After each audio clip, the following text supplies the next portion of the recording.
Hi friends, ఈరోజు ఇంకొక simple mirror work design. ఇది కుట్టడానికి డైమండ్ షేప్లో ఉండే రేక్ మిర్రర్స్ తీసుకున్నాను. ఫస్ట్ అయితే క్లాత్కు ఫ్రేమ్ ఫిక్స్ చేసుకుని మనం డిజైన్ ఎక్కడైతే అనుకున్నామో ఈ విధంగా గమ్ అప్లై చేసుకుని ఒక మిర్రర్ని స్టిచ్ చేసేసుకోవాలి. దీనికి డిజైన్ అంటూ ఏం లేదు, నార్మల్గా వేసుకుంటూ వెళ్ళిపోవచ్చు. ఇక్కడ థ్రెడ్ వచ్చేసి సిల్క్ దారం 4 వరుసలు తీసుకున్నాను. 4 వరుసలు నీడిలోకి ఎక్కించుకుంటే 8 వరుసలు అవుతుంది కదా. 4 వరుసల దగ్గర మాత్రమే 3 వేసుకుని ఈ విధంగా స్టిచెస్ వేసుకోవాలి మిర్రర్ మీద నుంచి. ఇదైతే మిర్రర్ ముందుగానే ఆరిపోయిన తర్వాత కుట్టుకోవాలి. ముందుగా 4 వైపులా 4 లైన్లు వేసుకున్న తర్వాత ఫిల్ చేసుకోవాలి. ఇప్పుడు ఒక్కొక్క సైడ్ ఫిల్ చేసుకుంటూ రావాలి. ఇదే కదండి మిర్రర్ ఒక డిజైన్లో చాలా డిజైన్స్ ఉన్నాయి. మీకు ఇంట్రెస్ట్ ఉంటే ముందు వీడియోస్ ఒకసారి చెక్ చేయండి. ఓన్లీ ఎంబ్రాయిడరీ వర్క్సే కాకుండా రీయూజ్ ఐడియాస్ కూడా ఉన్నాయి. వేస్ట్ మెటీరియల్స్ వచ్చేసి డిఫరెంట్ ఐడియాస్ ఉన్నాయి. వీడియోకి సంబంధం లేకుండా డిఫరెంట్ ఐడియాస్ ఉన్నాయి. మీకు ఇంట్రెస్ట్ ఉంటే ఒకసారి చెక్ చేయండి.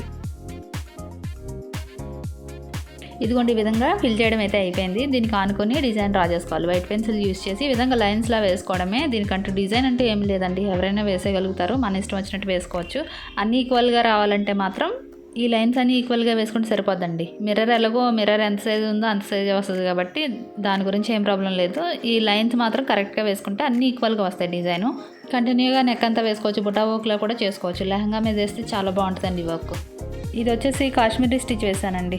అయిపోయిన తర్వాత కింద దింపేసుకొని నీడిలు 3 వేసేసుకోవడమే. ఎక్స్ట్రా ఉన్న దారాన్ని కట్ చేసుకోవాలి. ఈ లైన్కి మధ్యలో నుంచి ఇంకొక థ్రెడ్ తీసుకున్నాను. గ్రీన్ కలర్ వేసుకోవాలి. దీన్ని 2 వరుసలు మాత్రమే తీసుకున్నానండి, లైట్గా కనిపిస్తుంది అని చెప్పేసి. ఇది కూడా కాశ్మీరీ స్టిచ్చే. ఈ విధంగా వేసుకోవాలి. కాశ్మీరీ స్టిచ్ కనిపించదు కానీ చాలా నీట్గా ఉంటుంది.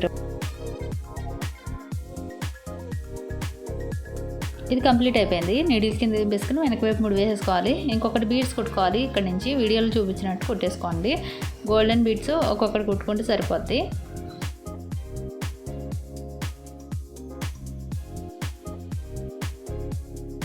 ఇవైతే 0 సైజ్ గోల్డెన్ బీడ్స్.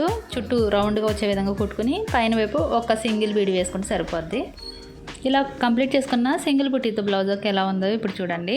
ఎంత బాగుంది చూసారా? తప్పకుండా మీరు ట్రై చేసి లైక్ చేసి కామెంట్ చేయండి. Thank you.